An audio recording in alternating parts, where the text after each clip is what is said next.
আপনি একটু গবেষণাটা করুন, তোমাদের সমাজের মানুষ বর্তমান সময় নিয়ে এত বেশি অদিষ্ট পেপার কাজ করতেছি খুলনাতে যে লাস্ট ৮৬ জন মার্ডার হল শুধু খুলনায়। হ্যাঁ, আমাদের সোশ্যাল ওয়ার্ক সোশ্যোলজি বলে তারা হচ্ছে থিওরিটিক্যাল কাজ করে, আমাদের সব অ্যাপ্লাই কাজ করে। ক্রাইম নিয়ে একটা রিপোর্ট হচ্ছে, রিসার্চ হচ্ছে, কোঅপারেটিভ নিয়ে কাজ করতেছে, ড্রাগ নিয়ে কাজ করতেছে।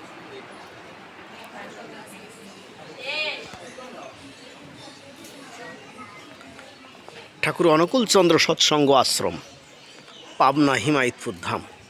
ঠাকুর অনুকূল চন্দ্রের জন্মস্থান। আজ আমরা এখানে আসতে পেরে সত্যি নিজেকে সৌভাগ্যবান মনে করছি। অনেক দিনের বাসনা ছিল, স্বপ্ন ছিল, আশা ছিল, আকাঙ্ক্ষা ছিল যে ঠাকুরের জন্মস্থানে অবশ্যই একদিন যাব। আজ সেই কাঙ্ক্ষিত স্বপ্ন পূরণ হলো। নিজেকে সত্যি আনন্দিত এবং ধন্য মনে করছি যে এমন একটি জায়গায় আসতে পেরে আমি নিজেকে আনন্দের সাগরে যেন আমি নিজেই হারিয়ে যাচ্ছি। আমার একটা সত্যি একটা নৈসর্গিক একটা অন্যরকম অনুভূতি আমার ভিতরে কাজ করছে। মাত্র ৮ বছর বয়সে যখন ঠাকুরের দীক্ষা নিয়েছিলাম তখন থেকে আমার মনে হয়েছিল যে একদিন ঠাকুরের জন্মস্থানে যাব। আর আজ এত বছর পরে সেই স্বপ্নটা আজ সার্থক হলো। শুধু আমি না, আজ আমরা সব পরিবারেই এখানে আসতে পেরে আরও তৃপ্তি লাগছে, আরও ভালো লাগছে।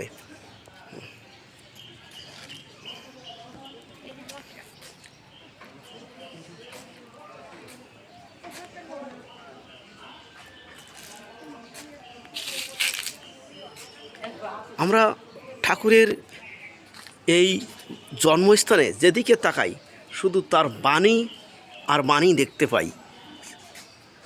আমি কিছুক্ষণ আগে বলতেছিলাম যে সৎসঙ্গ মানুষ চায়। এখানে না কোনো ধর্ম, না কোনো বর্ণ, না কিছু। এখানে ঠাকুর যেমন ঠাকুর বলছে যে সৎসঙ্গ চায় মানুষ। ঈশ্বরই বল, খুদাই বল, ভগবানই বা অস্তিত্বই বল, ভূত মহেশ্বর যিনি এক। সে বোঝে না হিন্দু, সে বোঝে না খ্রিস্টান, সে বোঝে না মুসলমান, সে বোঝে না বৌদ্ধ, সে বোঝে প্রত্যেকে তারই সন্তান। সে আনত করে তুলতে চায় সকলকে সেই একে। সে পাকিস্তানও বোঝে না, হিন্দুস্তানও বোঝে না, রাশিয়াও বোঝে না, চায়নাও বোঝে না, ইউরোপ আমেরিকাও বোঝে না। সে চায় মানুষ, সে চায় প্রত্যেকটি লোক, সে হিন্দুই হোক, মুসলমানই হোক, খ্রিস্টানই হোক, বৌদ্ধই হোক, বা যাই হোক না কেন, সে যেন সমবেত হয় তারই নামে। পঞ্চর বহিব উদাত্ত আহ্বানে, অনুসরণে, পরিপালনে।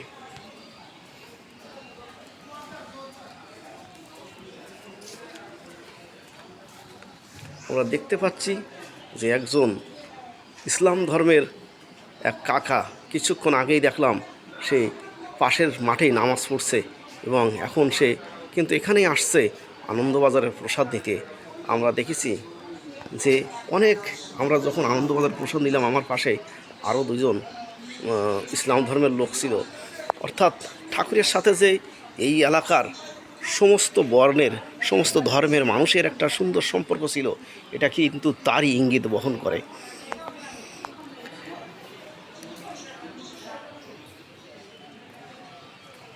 একটা বিশাল আয়তন নিয়ে এই পাবনা হিমায়তপুর আশ্রম গড়ে উঠেছে।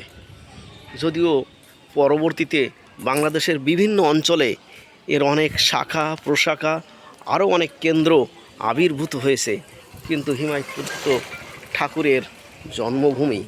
আর আমরা জানি যে তার লীলাভূমি ভারতের দেওঘর বর্তমান ঝাড়খণ্ড রাজ্যের। আমাদের সেই সৎসঙ্গ ফিলান্থ্রপি ঠাকুর অনুকূল চন্দ্র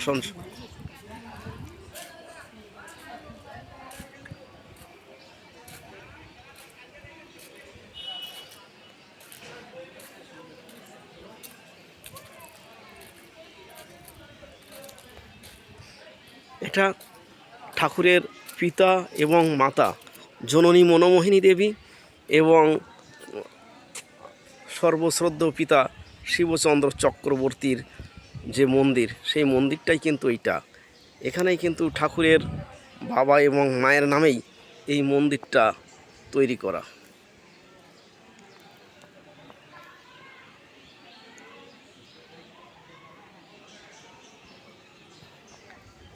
আমরা দেখতে পাচ্ছি যে আর এই মূল যে শ্রী মন্দির, সেই শ্রী মন্দির কিন্তু এইটাই। বাপি,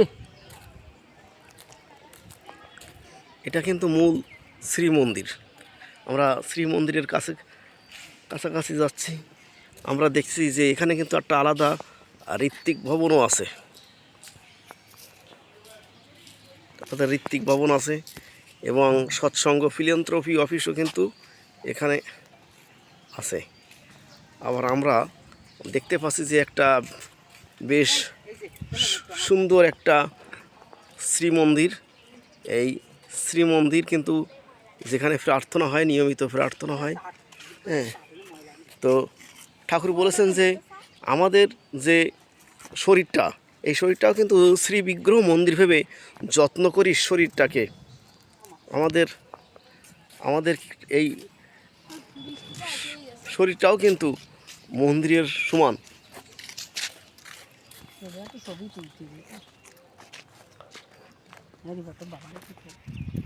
আচ্ছা, আমরা সত্যি যে সবাই এখানে আসতে পেরেছি, তার কিন্তু অপার দয়া যদি না থাকতো আমরা আসলে কোনোভাবেই, আমাদের পক্ষে এখানে আসা কোনোভাবেই সম্ভব ছিল না। আজ আমরা সত্যি অভিভূত, আনন্দিত। আমরা দেখতে পাচ্ছি যে সম্মানিত ভক্তমণ্ডলী, যে আমরা এই যে মাঠ, এই মাঠটা কিন্তু যখন আনন্দবাজার অনুষ্ঠান হয় তখন এই মাঠটাই কিন্তু ব্যবহৃত এবং এই সুজা এইটাই কিন্তু ব্যবহৃত হয় আনন্দবাজারের সময় এবং উৎসবের সময়।